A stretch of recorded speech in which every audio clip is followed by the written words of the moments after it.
السلام علیکم دوستو، آج ہم آپ کے لیے بہت ہی انٹرسٹنگ ہارر سٹوری لے کر آئے ہیں۔ ایسی بہت سی سٹوری سننے کے لیے ہمارے چینل کو سبسکرائب کریں۔ چلیں سٹوری سٹارٹ کرتے ہیں۔ کشمیر کے ایک قدیمی گاؤں میں ایک لڑکی جس کا نام ثنا تھا اپنے دادا دادی کے ساتھ رہتی تھی۔ ثنا کے امی ابو کا انتقال ایک ٹرین حادثے میں ہو گیا تھا۔ ثنا اپنے امی ابو کی موت کے بعد سے ذہنی دباؤ کا شکار تھی۔ اس کے دادا جنگل کے قریب ایک کھیت میں کام کرتے تھے جہاں وہ بھی اکثر جایا کرتی تھی۔ ایک دن ثنا ایک خرگوش کا پیچھا کرتے کرتے اسی جنگل میں جا پہنچی۔ تھوڑی دور جانے کے بعد اسے لگا کہ کوئی اس کا پیچھا کر رہا ہے۔ اسے کسی کے قدموں کی آہٹ سنائی دی۔ وہ ڈر کر وہاں سے بھاگی اور واپس اپنے دادا کے پاس آ گئی۔ اس روز کے بعد سے ثنا ہر روز اپنے خواب میں اسی جنگل کو دیکھتی اور وہی قدموں کی آہٹ اسے سنائی دینے لگی۔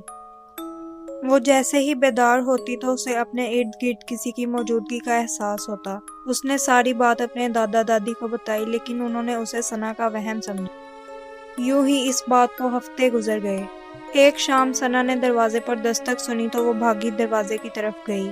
وہاں اسے ایک شخص نظر آیا جو عام لوگوں سے مختلف تھا۔ اس نے ثنا پر کچھ پڑھ کر پھونک دیا۔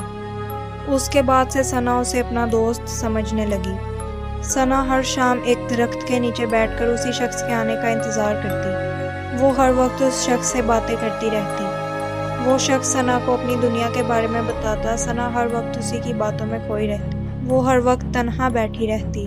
ایک شام ثنا کو بہت تیز بخار ہو گیا۔ وہی شخص ثنا کے سامنے آیا۔ اس نے ثنا کو ایک پھول دیا۔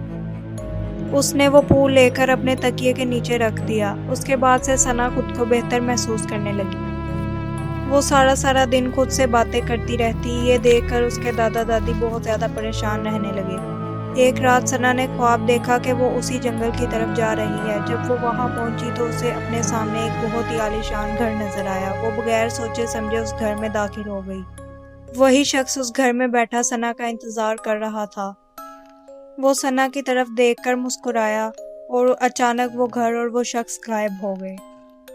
ثنا وہاں سے ڈر کر بھاگی اور راستے میں بے ہوش ہو گئی۔ جب اسے ہوش آیا تو اس نے خود کو ایک الگ ہی دنیا میں پایا جہاں ہر طرف روشنی ہی روشنی ہے اور ہیرے جواہرات ہر طرف بکھرے تھے۔ وہی شخص سامنے ایک بڑے سے تخت پر بیٹھے ثنا کو دیکھ کر مسکرا رہا تھا۔ ثنا کی اچانک آنکھ کھل گئی اور وہ ڈر کے مارے چیخنے لگی۔ اس کے دادا دادی ثنا کی حالت دیکھ کر ڈر گئے۔ اگلے دن انہوں نے ایک عالم کو بلایا۔ اس عالم نے ثنا پر بہت دیر تک کچھ پڑھ کر پھونکا اور اس کے بعد اسے ایک انگوٹھی دی کہ وہ یہ انگوٹھی کبھی نہ اتارے۔ اس دن کے بعد سے ثنا کو ہر طرف سے چیخنے کی آوازیں آتی۔ اسے ہر طرف خون دکھائی دیتا۔ ثنا ہر وقت اپنے ارد گرد کسی کو محسوس کرنے لگی۔